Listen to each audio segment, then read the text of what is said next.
Hello, I would like to invite Elia Kaartinen to the stage to talk about eSports. Welcome.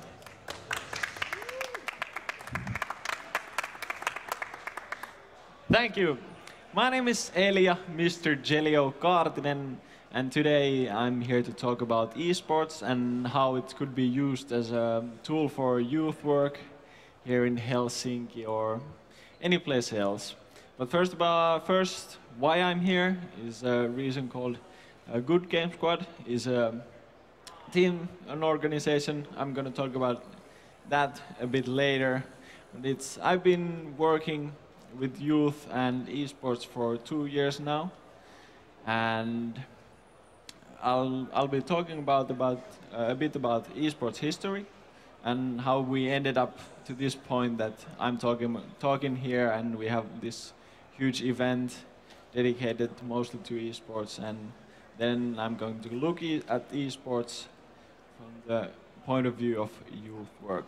So let's begin. First of all, what on earth is esports? In its core, it's just playing virtual games competitively against other humans. 1-on-1, 2-on-2, 5-on-5, it can be any kind of game. You can start with Tetris, or you can play Counter-Strike, League of Legends, whatever. There are multiple different games you can play, but if you can play them competitively, then it's called esports. So, where did we all start? Back in the days, actually the first ever esports event was in 1972. It was a college event that they held, and that can be taken as the first ever esports event. So what we can take from this is that we are here in a culture that has quite a long history, almost 40 years. And then this picture is from the 1981 Space Invaders competition that had 10,000 competitors, and that can be one of the benchmarks of the first ever real big esports events. So we have come a long way from those CRT monitors and playing Space Invaders. Then, as we move on in history, and if you talk about esports, you have to mention Korea, because in the early 1990s, in the Asia, they started to build really big online networks, and that was the first big boom for online gaming and moving the esports to online. The first big games that were played in online were, of course, Warcraft 3, and then when StarCraft Brood War came out in 1998, it created a really, really big industry in Korea. There were, well, first players that made hundreds of thousands of dollars came from Korea, and they started to televise the games, and it really started something big, and that's one of the reasons why we're here now. But from this we can also discuss about the difference in esports, that there are a lot of different regions, and different regions have different games as their favorites. Like today in Finland, Counter-Strike has always been one of the main games in Finnish esports, and if you think about Asia, StarCraft has been the most popular over there. And if you look at the tournaments here, there are Koreans that are taking the prize money today. And then in China, there are games that we don't even know are played, like Ava. It's kind of an FPS game, but we don't really play that in Finland, and in America also there are different kind of scenes. So we have many different kind of games in many different kind of regions that are played competitively. But today, money has grown really rapidly during the years of esports. This is a graph of tournament prize pools from 1998 to 2014. So if we compare, for example, the last 10 years, the prize pools have grown over $30 million. And you can really well see here that StarCraft has always been a competitor in the industry, and the rise of League of Legends, the green graph, and then the obscene and obscure and many, well, the biggest is Dota at the moment. And money has also changed the esports industry quite a lot, and it has become more professional. And last year, the esports industry in itself created $252 million in revenue only in esports, as in ESL, MLG, all the only esports companies like DreamHack and whatnot. So the business is also in esports starting to grow.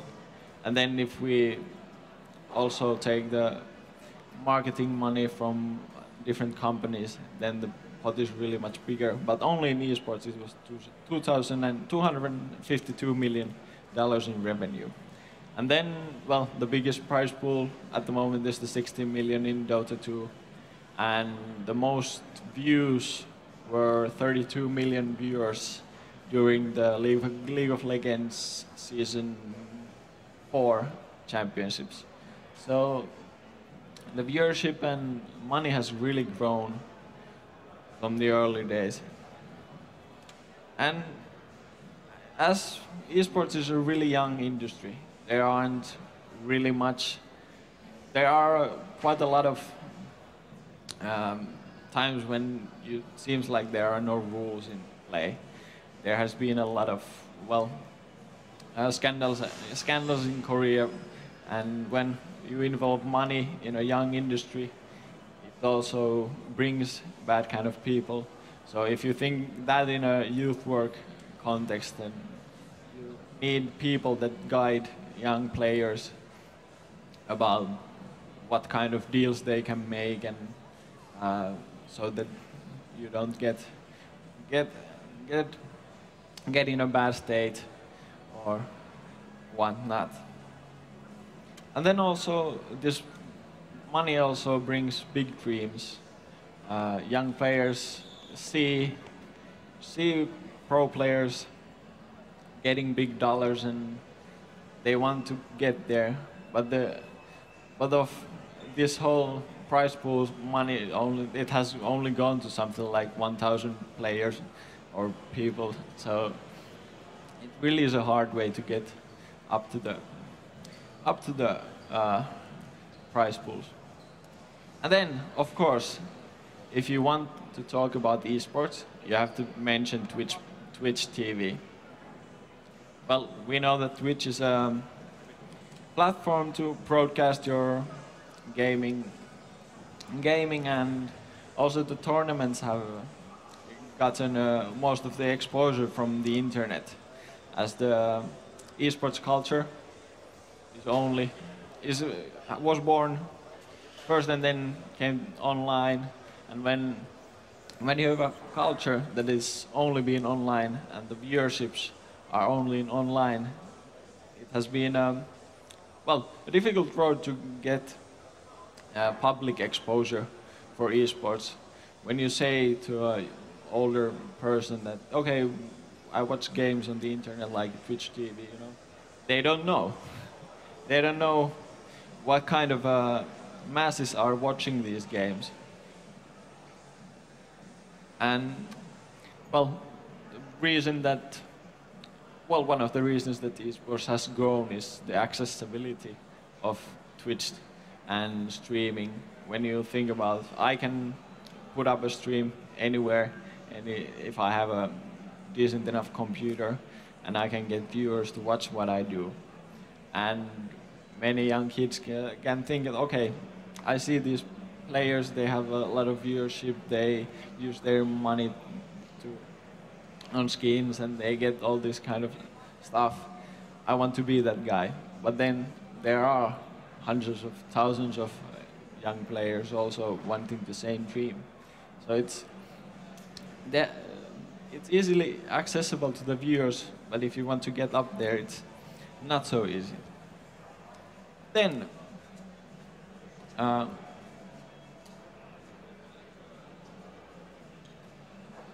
but then, if you want to combine youth work and esports, esports is a money-dominated industry. It's a commercial industry, and youth work is a publicly funded industry. And well, first of all, we have to remember that everybody plays.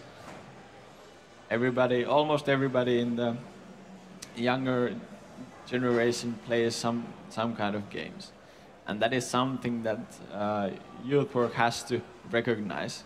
We have to, if there's a demographic that about 90% of the boys play something, then youth workers have to know that. They have to be knowledgeable about gaming. And, well, so gaming as a hobby is something that we have to provide for the young kids.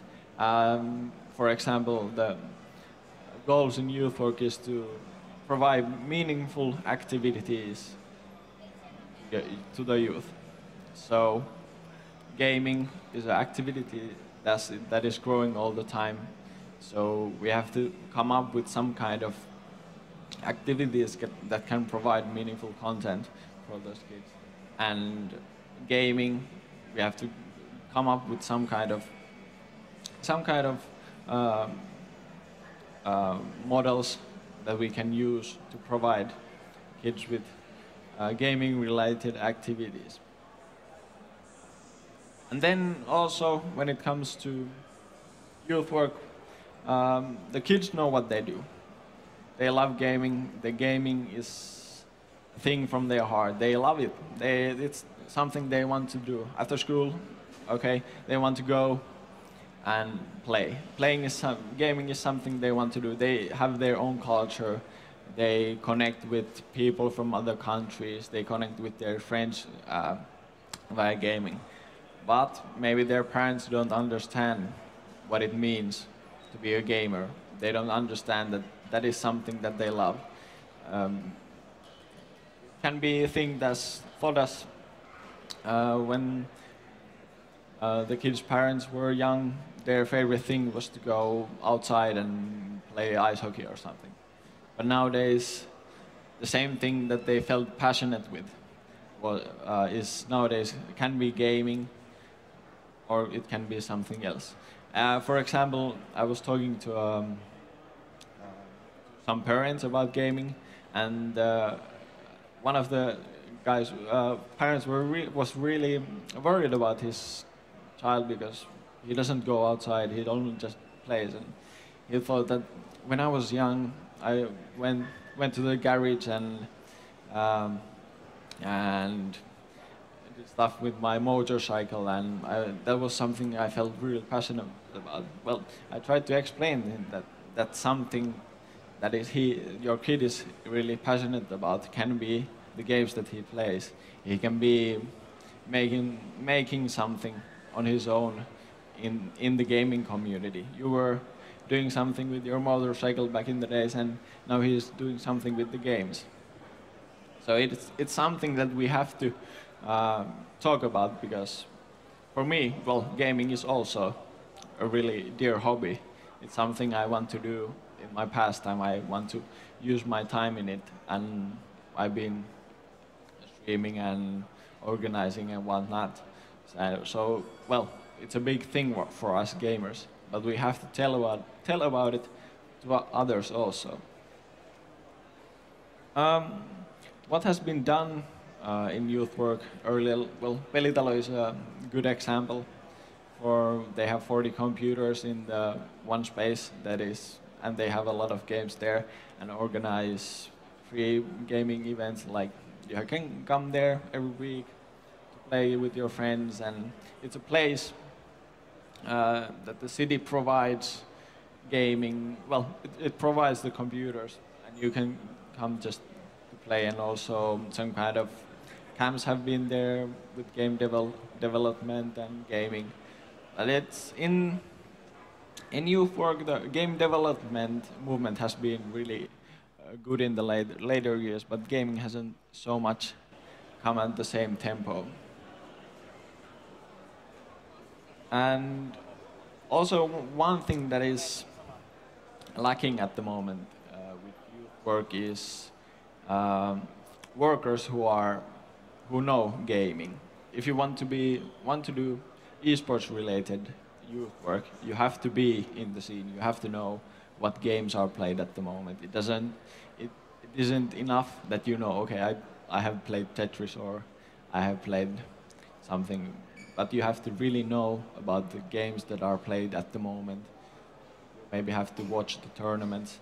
It's really different to be talking to a kid about eSports when you really know about it. I watch streams and I participate. I organize tournaments and it really helps that I have a lot of knowledge about the scene that I'm working with, especially in eSports, because it's such a fast-moving scene. If you think about a couple of years ago, or well, 4 years ago, StarCraft was the #1 game, and then League of Legends, Dota, CS:GO has come again. So it really changes you. You have to, as a youth worker, you have to be where it happens. But what has been done, what can be done in the context of youth work?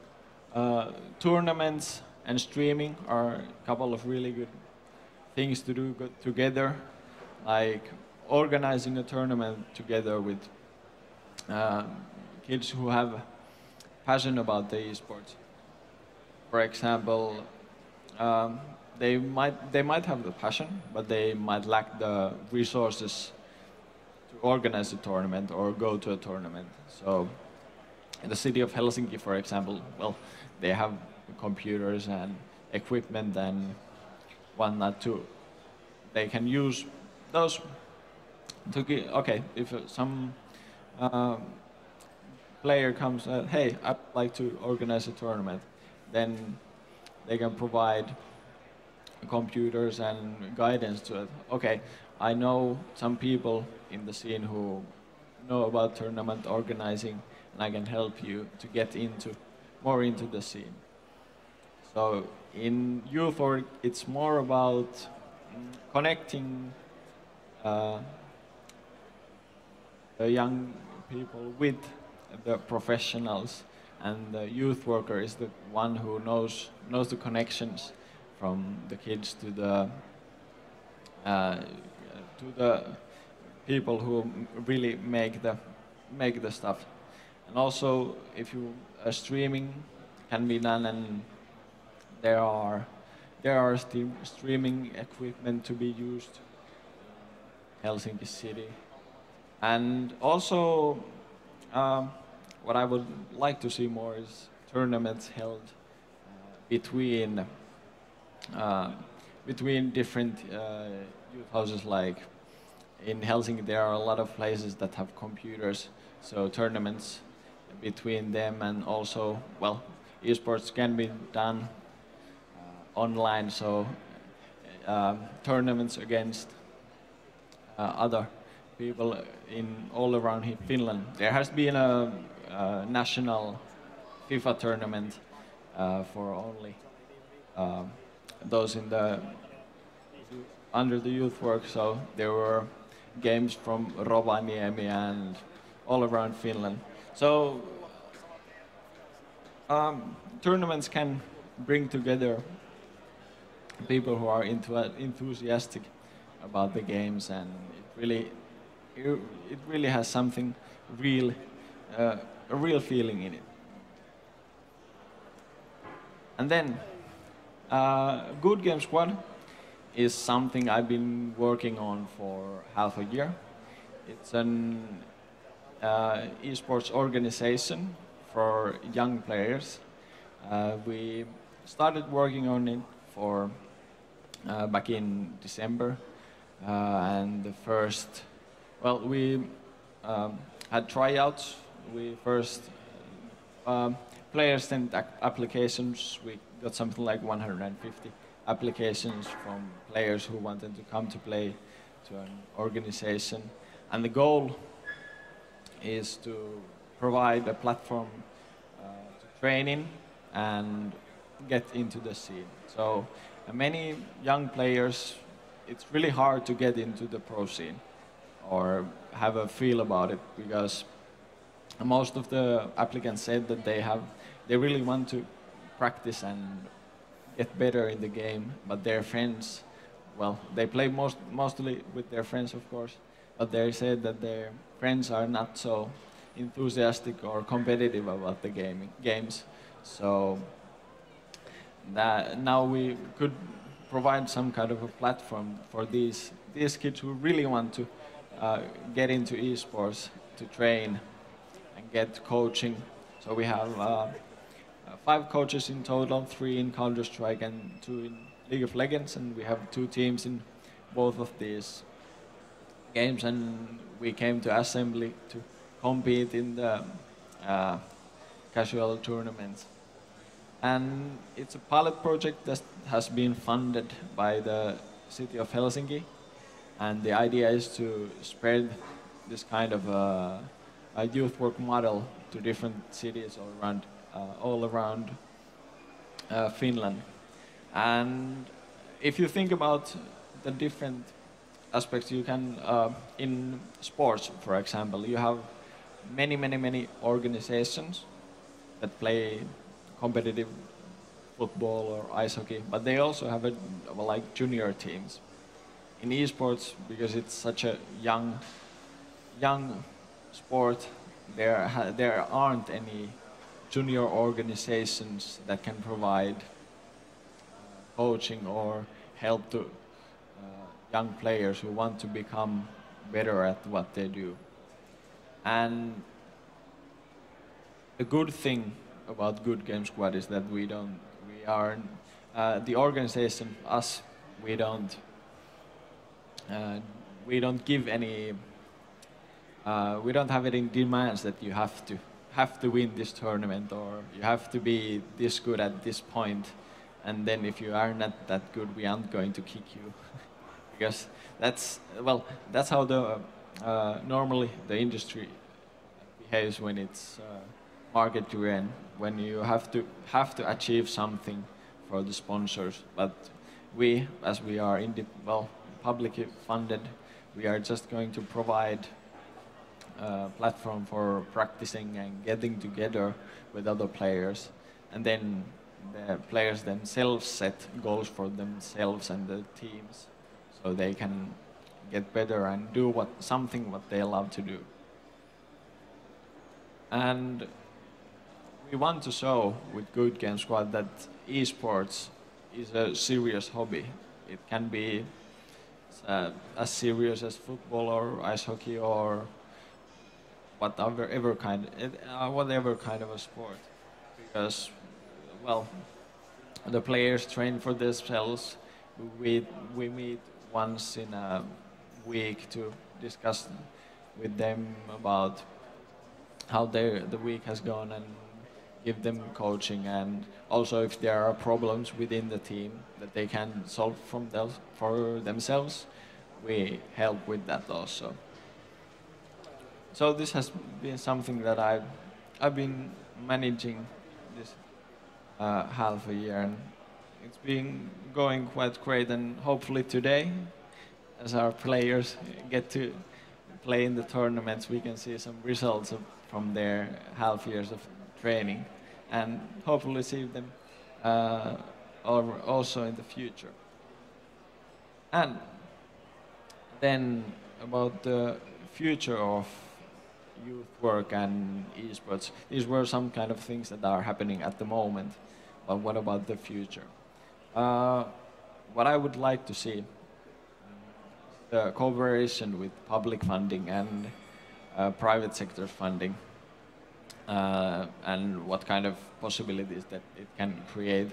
There's been talks about the esports arena that would be funded publicly, partly publicly and partially privately. So we could find a middle ground between these two things, that we have a space that can be used in commercial tournaments, and it can be used for within youth work for training or getting together or hosting youth work related tournaments, or so it could be a space for esports to meet with youth work and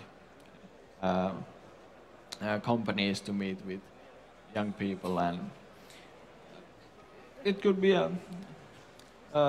good place to see the private sector also realizing, hey, this is something that we should support. Then also, what I would like to see is gaming taken as a serious hobby.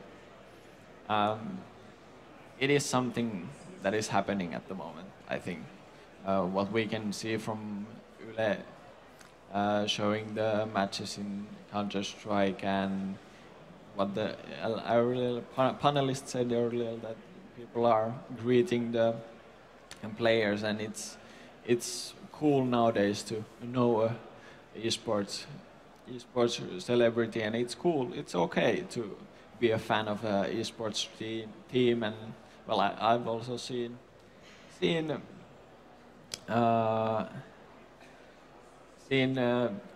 shirts of other esports clubs in the streets. So it's becoming more mainstream, the esports in a whole. So it will also help the players and young players to tell their parents that, hey, this is something I really love, and it's something that can be taken seriously, and is a serious sport. It's something we do professionally. If we look around and we see that esports is really a big thing, and it's coming. And also something is that more organizations, commercial ones, would start to make junior activities, something like having more and more teams participate in their activities, and also provide coaching and move to the same way as a normal sport. So have something for the kids also. So it's not just a really small amount of players that are really good, but also support those that aren't yet the best players in the world. And yeah, one thing I want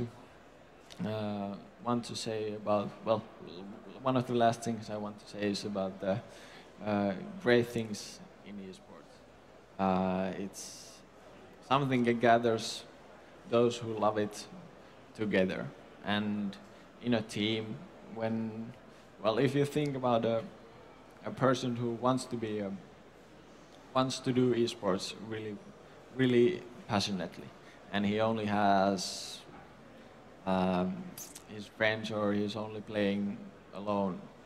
But when we have something that takes all these players together, and they can work as a team towards the same goal, you also learn other life skills, like how to work as a team, how to work how to communicate. Communication is one thing that is really esports is if you in a team sport, you really have to learn the communication. So you can get more than just getting better as a gamer when you participate in team activities.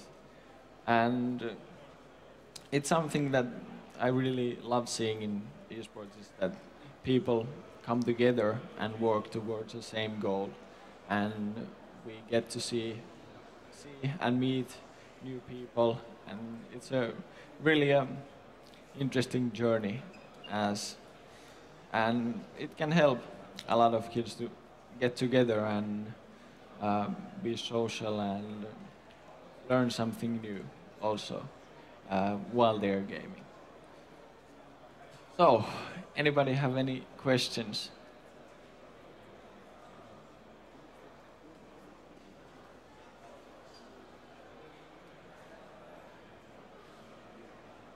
No, yep. Kysytäänkö englanniksi vai suomeksi? Ihan sama. Ilmeisesti tämä on aika uusi projekti. Niin onko siinä nyt ollut ihan selkeästi enemmän ja enemmän kysyntää ja tulevia nuoria siihen mukaan siihen projektiin? Joo, on. Tosiaan ihan alussa, kun laitettiin noi hakemukset vetämään, niin sinne tuli 150 hakemusta pääkaupunkiseudulta. Ja tosi paljon tuli kyselyä ympäri Suomea, että hei, tällaista olisi tosi siistiä saada Ouluun, Jyväskylään, Joensuuhun, Turkuun, milloin tällaista on tulossa minnekin. Ja on tässä samalla, kun on projekti pyörinyt, niin tullut kyselyä, että okei, milloin pääseekö pelaamaan. Eli kysyntää on. Faktahan on se, että on tosi paljon pelaajia, mutta ei ole sellaista alustaa, millä pääsee harjoittelemaan tai tekemään asioita vähän niin kuin fiksusti. Se, että on ihan eri asia pelata kotona, niin kuin treenata 5 hengellä, kuin se, että pääsee paikan päälle ja saa valmennusta. Niin, ja ei ole mitään sinällään paineita siinä, että on pakko onnistua. Kyllä, kysyntää on.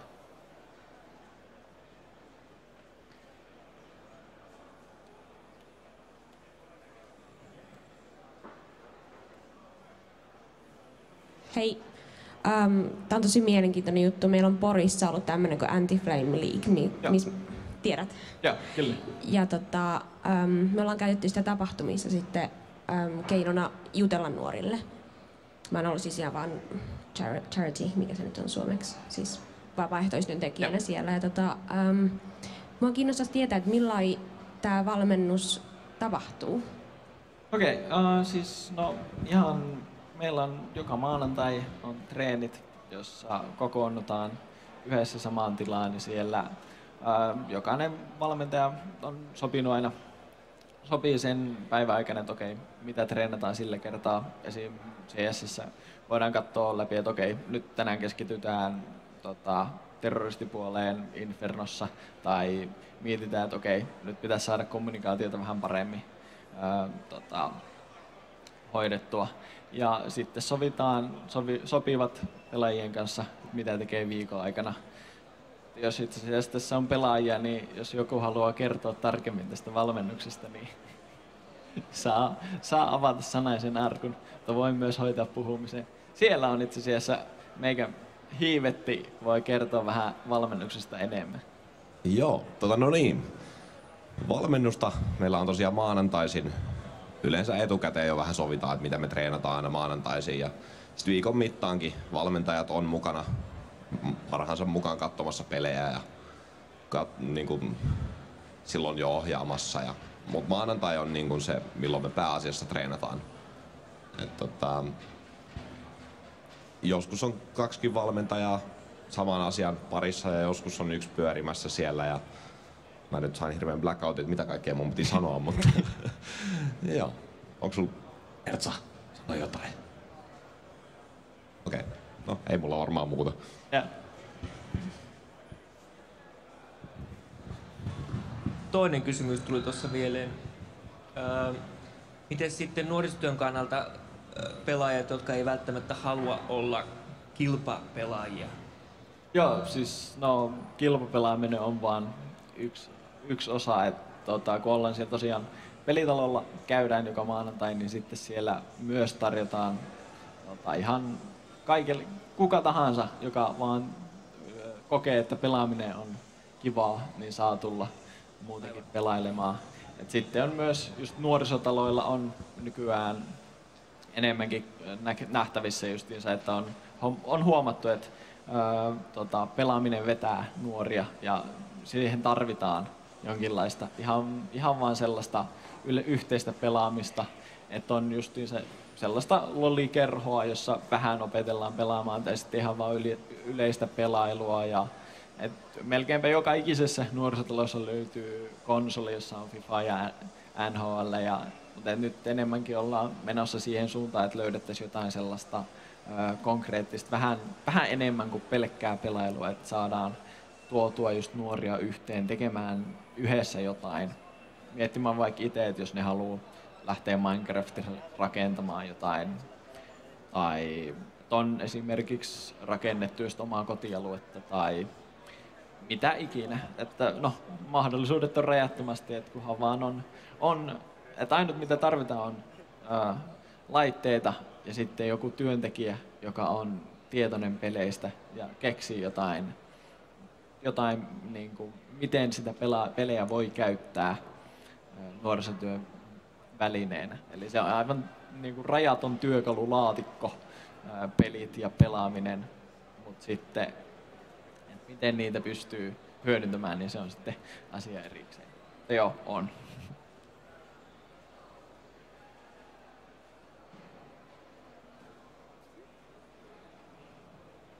Joo. Okei, eli kiitos. Thank you.